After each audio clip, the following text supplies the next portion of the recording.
twakugendeye Yego murakoze karibu kandi. tugusanze hano mu rubirizi muga benshi bifuza kumenya uriwe ndetse n'impamvu twe turi hano. Okay, je nitwa Byukusengera Dusi. Jewe nagize accident kugira ngo meruku naragize accident narabyutse ngenda kudandaza nk'abandi ngenda kurangura nk'abandi camura n'impanuka nk'iyi. Inyuma yaho meje kugira isanganya naciye ngenda kuba muri famille ga famille nyene iranturubika gose. Hari akantu avuze ati ngiye muri famille naciye nturubikwa. Byumvikana ko guturubikwa vyavuye kuri buno bumuga. Yego na cyane ko novuga kuko unabako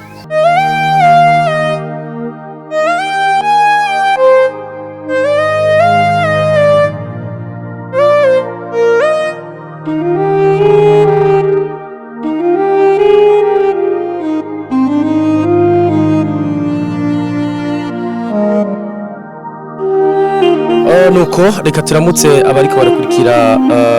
TV ya Fondation Ngoga Patrick nkuko musanze mubizi misi yose mu minsi y'akaruhuko ndavuga muri weekend turajya mu activity atandukanye cyangwa bitandukanye na cyane cyane byo gufasha aho tuba hafi abagendana ubumuga tuba hafi abatishoboye ariko hamwe ibyo tubikora muri gwa rukundo aho tugira tuti nimba tunezerewe nimba twaraye duhaze nimba tugenda n'amaguru akomeye twebwe ifoko tugira gute tuba hafi abatameze nko tuba turi rero kano kanya murabona ko turi kumwe n'umuryango munini umuryango wagutse cyo nkundira Fondation Ngoga Patrick nuko uyu munsi agendana nawe buke ukabona ari kumwe n'abandi amasura aguma hinduka rero kano kanya turi kumwe n'abakozi b'Imana turi kumwe na bano bantu mubona hano imbere abubahwa niko no bivuga mvuza abubahwa nuko bona ko bakeye bafise morale turi mu rubirizi aho twaje kurabona mu mama mubona hano imbere yanyu ni mu mama yagize ibibazo na cyane cyane byo kugira accident kujya ko dushobora kuvyuka tukagenda nk'abandi mugabo uko yavyutse agenda siko yatashe ariko dushima Imana ko ari muzima rero hamwe n'ivyo nka Edison ndayahoze murazi ko dushitse hano tubashikiriza byose ibintu bikagenda neza ni simple muramuzi abona ko afise igipawa yamye arahereza ni nawe ahanini vyahera ko mu gutanga ubudongo mu gutanga amatafari murabona kandi yundi mwigeme hajya mwiza nipona ko yakomeje kuvuga ati abantu uyu kuba narafashe Samia kabisa harabaye gato amuhaye chance rero ikintu tugiye gukora nuko Samia aho tugiye tazosubira kumusiga kuko urabona ko yagiye asanga yaba ex asanga yaba ex agatima gaca gatera kabanze gutera urumva ko ibintu bizava bipararangana gato yaho manipa asohotse ntata ex ati yamjanye nuko byagenze nuko kare gaciye muri katemutse uno mama na cyane cyane yatwakiriye aho asanzwe ariko arubakirwa inzu ayifashijwemo na Fondation Ngoga Patrick ndetse n'umuryango wundi wagutse mama umeze neza. Yego ndashima Imana. Twakugendeye. Yego murakoze karibu kandi. Tugusanze hano mu rubirizi muga benshi bifuza kumenya uriwe ndetse n'impamvu twe turi hano. Okay, je nitwa Byukusengera Dusi. Hama ndi ngaha nari natabaje Fondation Ngoga Patrick. Ariko gato imbere ko tabaza Fondation Ngoga Patrick ubuzima bwawe kugera kuno vyagenze gute? Jewe nagize accident kugira ngo meruku naragize accident narabyutse ngenda kudandaza nk'abandi ngenda kurangura nk'abandi camura n'impanuka nk'iyi. Yego wagiye kudandaza nk'abandi uhura n'impanuka barakugonze n'imodoka vyagenze gute? Barangonze n'imodoka nari ku moto barangonga. Hacha kurikira iki nyuma yo kugongwa? Nyuma yo kugongwa baci bantwara kwa muganga. Namaze nk'ikintu cy'umwaka ngwaye kuko bari banshize ivyuma mu kuboko kuko kuboko ari kumeze nabi cyane. Yego nta muryango wari ufise tugusanzwe uri wenyene haruhande ya famille Ngoga Patrick abana bari barifuza kumenya neza kahise cyakurikiye cyane cyane ko warubayeho kugira ngo baronke umuco unatubwire n'ukuntu mwahuye na Ngoga Patrick na cyane usanzwe yihagarariye ni Patrick Ngoga murabona ko ari we yaje turongoye kubifuza kumenya ivyakurikiye ndetse nuko warubayeho bokuramwe. Inyuma yaho meje kugira isanganya naciye ngenda kuba muri famille ga famille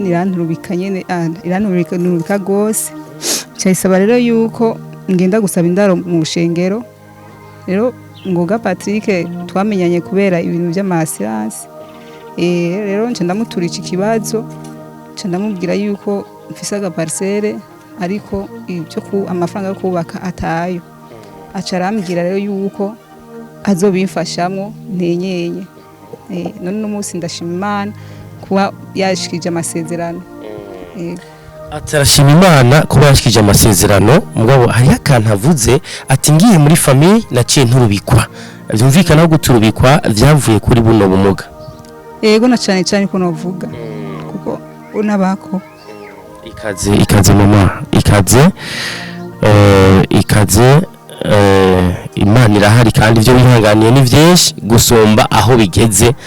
baza ko ubu ufise umuryango munini umuryango ntukirya famille gusa hari n'undi muryango wungutse baza ko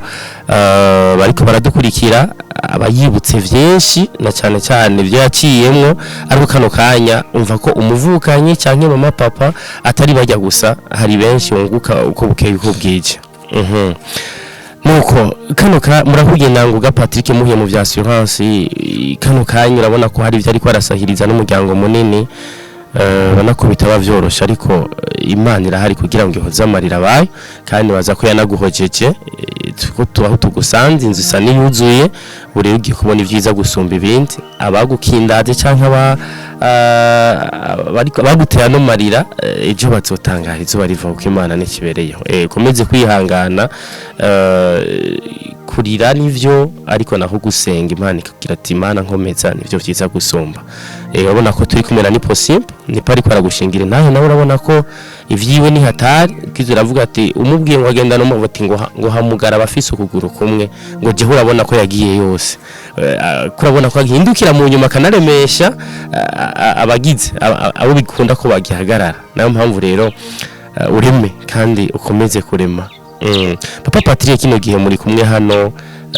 hari ibikoresho bitari bike yazanye kino gihe umuvuga gute nukuri Ngoga Patrick vraiment numuvyeyi kuko igihe cyose mba nko ibumba ku shengero narashobora kumutura nk'ikibazo nkanamubwira ko nshonje akama amafaranga ngiye vraiment nukuri hari mu biro nukuri sinava uko nyene akama nk'amafaranga yo gufungura nukuri Ngoga Patrick vraiment namubonye mbuto nziza ego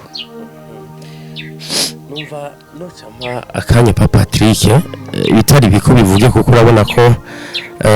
no muvyeyi ntivyoroshe amajambo yamukamanye mu kibanza c'amajambo haza amarira Patrick komeze neza namahoro Ibi mu bantu kunda kuburi kubafasha kenshi ndazi ko bimenyereye ariko gaturabona ko ashobora kuba ariko anarizwa n'umunezero kubw'ivyo iri kuramukorera canke n'ivyaciyemwo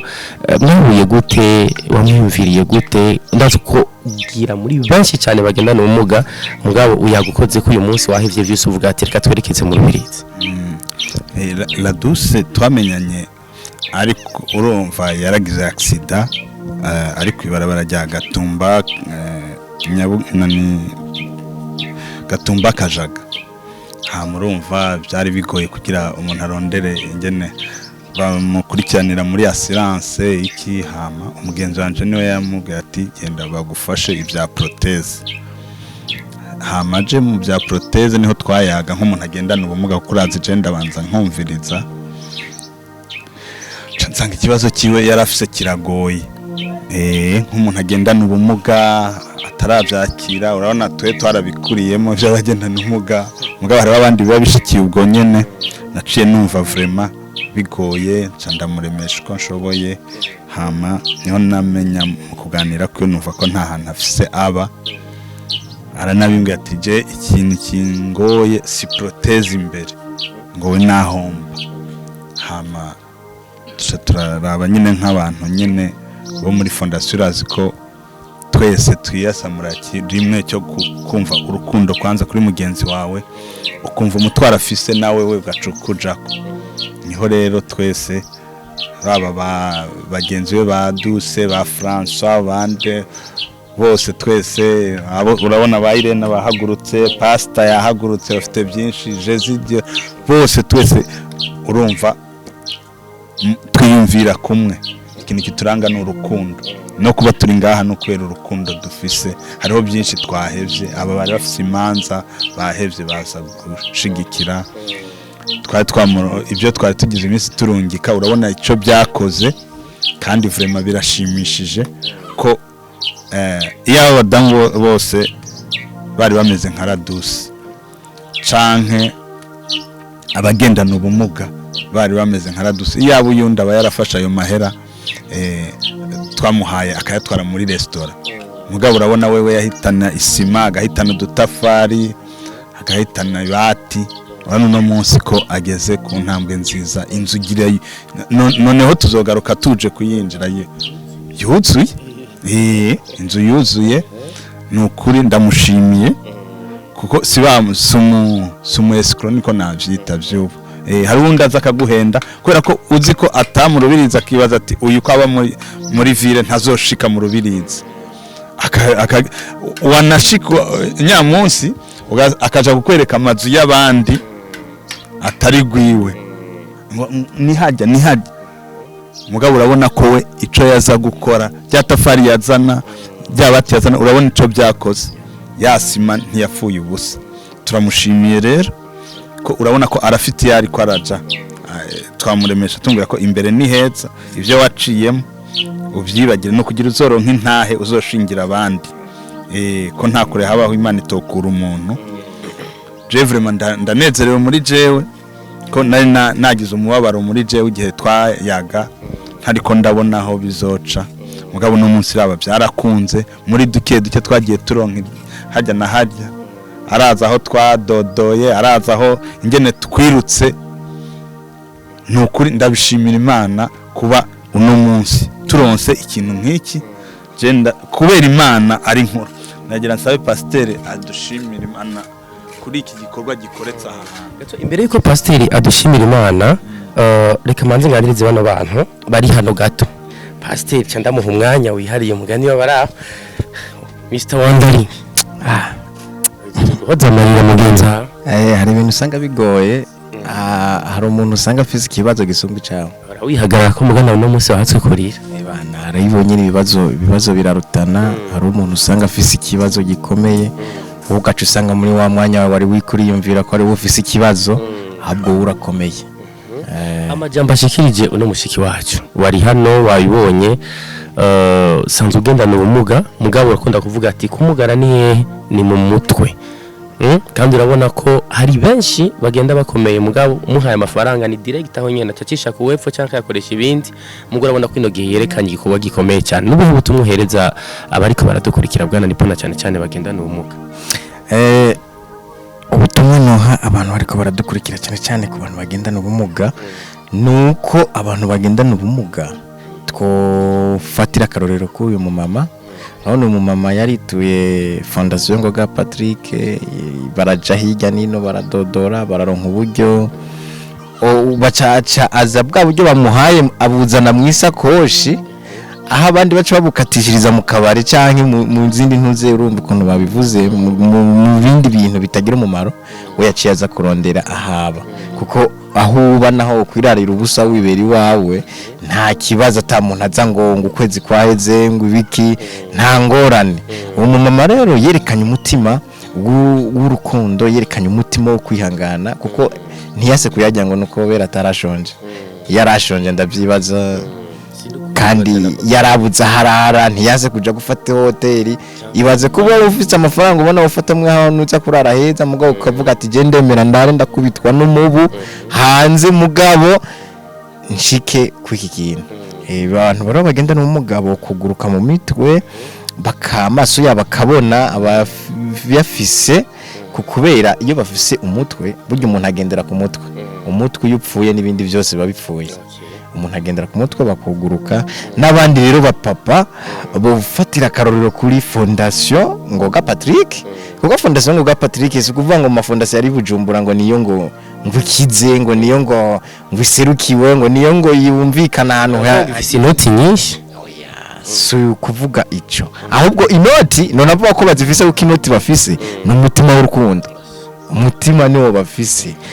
n'abandi rero bafise ama societe ama fondation n'abandi bapapa kuko n'urongoye fondation ngo Patrick arashobora kuvuga ati nanje umutima mfise kuko arashobora kuba yirongoye nawe atamutima agira n'ubu rero afise umutima bogira umutima nk'awabo nabo bakaza bafashanya tugakurikiza ati nyamugenda ko ntari miri menshi nabo bakagerageza ari abantu bagowe benshi dukuriye kuza turagendera tugafika ko fondation ishobora kwakwirira rimwe n'abandi bagire gutafadikanya nayo kugira ngo ibintu bigende neza ntibikunda kugira bakwirire rimwe no vuga ati bikunda n'izindi fondation ndetse n'abandi afise uburyo babe hafi y'abatishoboye gusa uyu munsi wanyemeje afashe igipawa byari bikomeye cyane sister sawa amahoro meze neza sa neza cyane murakoze akuntu nipagumye ko rabagiza kandi turi kuri shanti hari mu bikorwa ndamuzi kwashago nari hose turi hano gufasha no mushiki wacu amajambo ashikirije wayumvise nawe gise uko biri kose nubwo nawe sanzwe ngendana ubumuga ngomba kuca gushigikira mugenzanje nini wacu urabona ko avuze rimwe acarira mbwa kano kanya urabona ko nange musanzwe mugendana ubumuga muri kumuremesha bitanga ubutumwa buwe ubutumwa bwiza cyane ko kuba umuvukanyi wacu yaradodoye muri fondation Ngoga Patrick bakamwumva kugira aho udodora bakakumva n'ukuri n'umugisha ukomeye jewe numva noshimira cyane fondation Ngoga Patrick kuba baramwumvirije hama bakavuga bati kumwumviriza ntibihagije ntitwomwumviriza gusa ngo bigarukire ngaha ariko reka tugire n'ico dukoze nkagaruka kuri uyu mumama nawe nkamushimira cyane bamaze kugira ico bakoze ntiyaciye aja kwinezereza uburyo ko babumpaye petetre ntibazona bikurikirana ngo babirabe ariko yaravuze ati reka nkore ico negerezwa gukora kubera yarabona yari karava yarafise ni yari karaja rero uno munsi uko biri kose aya marira twabonye nubwo ubu tudashika mu mutima wiwe ngo tubone ikiriyo jewe ndabihamya neza yuko ari kararizwa n'umunezero kubera nimba yarabaye muri famiye gaturubikwa yarabona yuko abuze uko abigenza ariko amaze kubitura bakagira icyo bamufashije yagize umutwaro wo kugira nawe ahageze kugira ngo kumbure arondere gusekiriza wa mutima wiwe wariko urononekara kubwo kubabazwa n'ivyo yari karacamo rero no munsi n'ukuri ndazi ko afise amashimwe ejo canke hirya yejo azoba yitunze azoba atunze umuryango azoba nawe ashobora mbere no guhindara uwundi muntu nawe afise ibibazo usange uko nyene ariko arafasha n'abandi umwana aje kubikora mwe na nipo hano hari n'abandi kandi ubona ko mwaje kumushigikira kandi mwakagombye gushigikirwa niko ndiko namurashigikiwe kuko mufise imana ariko hamwe n'ivyo iyi ni image nziza cyane ubona ko muri hano harabagira ati n'abagiye ko nabo bakagombye gufashwa akabagiye gufasha uri ko arafashwa urumva ko ari ikintu gikomeye cyane Papa François umutanga cyashaka tuganire gato udubura mu activity menshi cyane ndazi uyu imbere ko pastor cyadusengera ndaza afise ijambo kandi aranarigendana kandi guha umwanya yego murakoze cyane ejo kukagoroba Papa Patrick yantelefone mbwa François ejo hari umuntu agendana ubumuga mu rubirizi dushaka tuzoze gufasha arafise ibibazo byahaba eske bafise umwanya tuzojane ndavuga ati yo ati nukuri ku bikorwa bya Fondation Ngoga Patrick sijwa gusiba ati nzindura muri sport nca nzindura mu gatondo kare mvuyeyo nje nza tugende niko byagenze murabona twashitse ngaha la douce narimaze kumubona effectivement muri Fondation Ngoga Patrick nyene agwaye nyine uko nyine ari kararondera nyine ubufasha bwa proteze bwa bekiye nukuri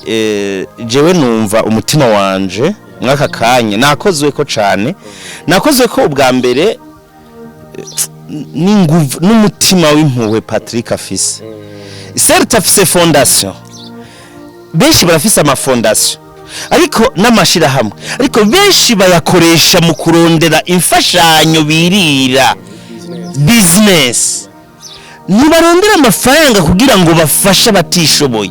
ariko kuva Patrick ni naco sivuvule tushatumye jewe Patrick ndamubera inshuti nanje ambera inshuti ndamubona umuntu adasanzwe afise umutima w'impuwe urona agendana ubumuga nawe nyene urabizi ko afise yambaye ama proteze hariya nawe urabona muri bavuga ati bene wacu bashiki bacu bagendana ubumuga iyo bari hose mu bibazo bari mu ngume ndabaremesha mu ndabaseruka korona nivyo vyashitse no munsi bashiki wacu badusabona twaje kumuremesha twakoze ikivi rusangi mwayibonye nipo muramubona yaciyaza don't uvuga ari ikintu je kuvuga kiri mu bwenge ati mwebwe ndabaravye namwe mukwiye gufashwa none mwaje gufasha ako kantu karakomeye cyane nuvuga ni kimenyetso cy'urukundo ruranga abantu bagendana ubumuga donc bafashanye bamenye ni pa akunda kubivuga kandi ijambo rikomeye ko ubumugaye amugara mu mutwe ubumuganya mukuru ni mu mutwe hari abantu bafise ibihimba byose batambuka bafise amaboko yose amaso yose amaguru yose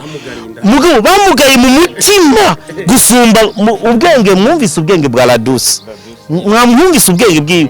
kwemera kurara mu mibu kwishengero asabye ahisabye indaro kwishengero akemera imikara yamujya Patrick akamuha amafaranga agashavuga ati uyo reka nje kurondera gasima kanje kurondera kabati kanje kurondera dutafari jewe imibu ndayikire une fois pour toutes ntaje avuga ati nzariranyishe reka mbanze nje muri restaurant ngiye inyama nje mu kurondera hotel indihe 10000 par nuit bwakavuga ati je ndemeye ngume ndara mu mibu mugabo kugezaho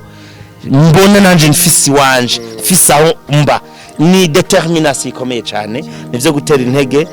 bo igihe yakaravuga ya koro ya Mosozi yagize ibigumbagumba donc nukuvuga je nawe icamurijije ufete Laduce ona ko yari umukobwa mwiza cyane murabe yari umukobwa mwiza cyane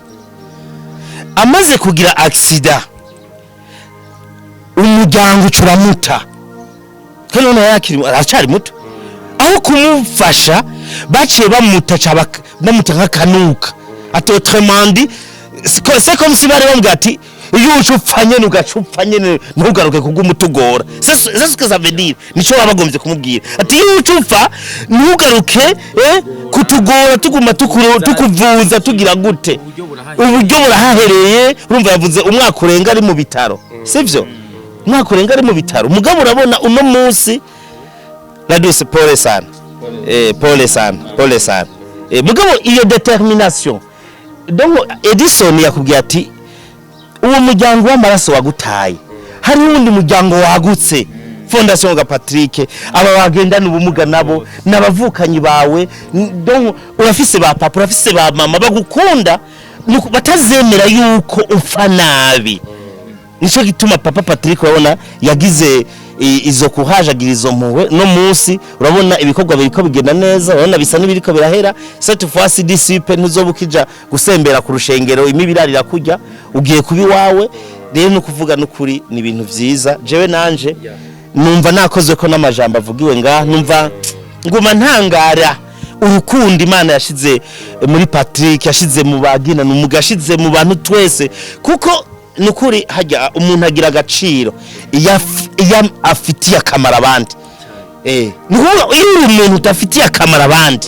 nta gaciro ubufise umuntu agira agaciro iyo afitiye akamara abandi bari mu bibazo akabaseruka akabagirira neza nuko rero reka ngeze ngaha ndashimye nukuri nanje ndakengurutse kandi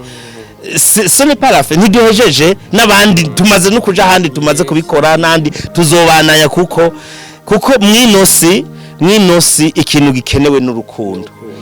n'urukundo vraiment kandi umuntu agira agaciro yafashije abandi ibikorwa nivyo bigira umuntu yego kandi navuze ati ijambo riva kwa papa François wumvise ko avuze neza araremesheje nkunda ko uko vyagiye biragenda pole Laduce yagiye amarira yagiye arakama igihe arakama ariko aratwe amaragiye arakama uwo pasiteri nawe rero agira finale. Imana ishimwe. Turashimiye Imana ku bikorwa duhejeje kubona bikoretse. Dushimiye Imana ko yazigamye umuvandimwe wacu aho yaciye mu bibazo bitandukanye yanyuzemo. Imana yarahabaye yarigaragaje. Dushimiye Imana ko yagize accident mugabo Imana ikamugumiriza umwuka. Yabikoreye umugambi kubera ko irafise icyo ishaka kuri bishaka kugaragaza. Rero turashimiye Imana ko yamurongoreye aho ashobora kuvuga bakamwumva. Turashimiye Imana ko yarose icyo yari yifuza. Biraryoshe kugira aho uba ufise amahoro kuko twumvise ko yavuze ko yabaye muri famiye akababara ku mutima kubera atakiriwe bivanye n'uko yari ameze. Ariko dushimiye Imana icyatunjya munsi yagize accident atapfuye kwari kugira ngo nirishimwe rize ribeho. Rero turashimiye Fondation Patrick Ngoga yamwumvise ikamuha umwanya kuko kenshi hari igihe umuntu amaze kuba adafise ingingo zose hari igihe umengo ntiyumvirizwa. Turashimiye rero Patrick ko uwo muryango wo kumviriza abantu badashoboye yawukinguye kuko jewe singendana ubumuga ariko ndabanye n'ubufise igihe kinini birababaje guhamagara ntiwitabwe. Birababaje kugira icyo ukeneye hajya ushaka kugitora ntugishikire kubera utabishoboye. Rero turamushimiye Patrick kuba yaruguruye umuryango wo kumviriza abantu badashoboye akabakira akabaha akanya. Hama nkaba nongera ko ngira ko ndemesha uyu muvukanyi wacu Imana irahari kandi iri kumwe nawe. Aba bose n'uyu munsi bari kumwe nawe ni Imana yabahagurukije. Rero nk'uko pasiteri yabivuze yuri kuraja ni heza kurushaho uyu munsi. Ukomeze kugira ivyizigiro ku Mana kandi nayo ndabizi neza ko itazogutererana. Murakoze. None bivuga pastor namahoro umeze neza turashima Imana. Twafashe umwanya munini buryo mutwigisha ijambo kenshi dushikiriza turikura muri mwebwe. Yego. Rero kano kanya turi hano mu bikorwa byo gufasha Fondation Ngoga Patrick tumaze kuja mu activité menshi mugabo hari ikindi kintu kinyoheye nawe n'umukozi w'Imana mugabo agiye atazarazana pastor kuri chantier mu bikorwa byumvikana ko avuga ati iyo bija hose source ya mbere ni ku Mana. Rero hamwe n'ivyo mufise amabanga Imana yabasizemwo yo kugira ngo intama zigume ziremye muje mu bibanza nk'iwe urumva ko bimeze neza. Ibivugiwe hano nk'umukozi w'Imana kimwe nka comment woshyikirizana cyane ku byashyikirijwe dore kuri La Douce umusista wacu nipo ndetse n'abandi niyo nca ndaguha mikoro kuko ucugira ko nadusengera. Yego. Muragize neza kumpa kano kanya byukuri nagira nshime gose mpereye kuri Ngoga Patrick Foundation canke Fondation Ngoga Patrick ku gikorwa bagaragaje bariko baragaragaza muri kino gihugu c'u Burundi ku bantu batishoboye bagendana ubumuga byukuri vyankozeko. None ico numva noshobora kuvuga binyeretse urukundo,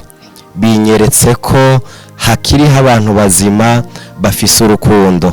kandi ijambo ry'Imana riratubwira neza ngo niyo twagiranira urukundo niho bose bazomenya yuko turabigishwa ba Yesu. None rero Imana ikomeze guhezagira Ngoga Patrick Foundation canke Fondation Ngoga Patrick abo bakorana bose vyukuri Imana ibagurira impande zose. Kwishengera iwacu dufise icivugo cy'uyu mwaka ko ari umwaka wo kwagukirwa. Namwe Imana ibagurire kuba muri bike Imana yabahezagije mushobora kugira ico mukoze kuri aba bantu bagendana ubumuga. Vyukuri Imana nticoyibuza yuko yagura cyane ndetse ikaba international. Birashoboka. None rero reka nkuko babinsavye dushimira Imana ko haraho yakuye La Douce aho imugejeje ndetse tuyishimire n'aho iri kiramujana, kuko aho iri kiramujana ni heza cyane. Hari aho umuntu bivanye nyine n'ikibazo aba agize umenga birarangiye, umenga ubuzima burahagaze, ariko ijambo ry'Imana riratubwira yuko ivyiyumvira Imana itwiyumvira ko atari ivy'ivyago kandi ari ivy'amahoro. Noneho kadushime kuvyirikira koresha Fondation Ngoga Patrick, dushime Imana nuko harahiri kirakura Laduse naho iri kiramushikana. Mana turavuze ngo turagushimiye, tugushimiye kukugira neza, tugushimiye kukutuba hafi, tugushimiye ko ivyiyumviro utwiyumvira ko atari ivy'ivyago ari ivy'amahoro. Tugushimiye ko watugejeje muri kino kibanza. Jambo ryawe riratubwira neza ngo tubabarane n'abababaye kandi tunezeranwe n'abanezerewe. Tugushimiye ko watugejeje aha hantu, kandi mwami tugushimiye ko hari intambwe Laduse dusanze ari karatera. Mwami tugushimiye yuko mu gahe gatoya azoba afise ahantu aba ukoresheje mwami Imana yera Fondation Ngoga Patrick. Mwami komeza rero uhezagire iyi fondation, umurongozi ayirongoye ukomeze mwami Imana yera kumuha umugisha, ahadodora mwami Imana yera agira igikundiro mu bantu mu izina rya Yesu Kristo. Uburyo mwami ndazi yuko ubufise, kuko ijambo ryawe riratubwira neza yuko ubutunzi bwose ari ubwawe, kugira ngo nyakubahwa dukomeze gushika kuri aba bantu bagiye bahura n'ibibazo. Tugirire neza mwami, kandi nyakubahwa ukomeze uhezagire uyu mukozi wawe Laduse, umukomeze, maze mwami Imana yera igihe tuzogaruka tuzosange mwami Imana yera iyi nzu yayinjiye, ibibura byose mwami Imana yera ndazi yuko bifise mu izina rya Yesu Kristo. Inzozi mwami Imana yera yatubwiye afise uzishigikire nk'uko umwe mwami Imana yera washigikira izabagiye bagusenga. Urakoze rero mwami Imana yera kugiye kudukomeza, urakoze kugiye kutugirira neza, urakoze mwami Imana yera ku imiryango yose y'iyi fondation ugiye nyakubahwa gukomeza kuyugurura, maze abatishoboye nabo bashobore gushikwako. Izina ryawe rikomeze rihabwe icubahiro, kandi dukwize ishimwe ryawe baduhamagaye mu isi. Ni mu izina rya Yesu Kristo tubisenze kandi tuvyizeye, amen.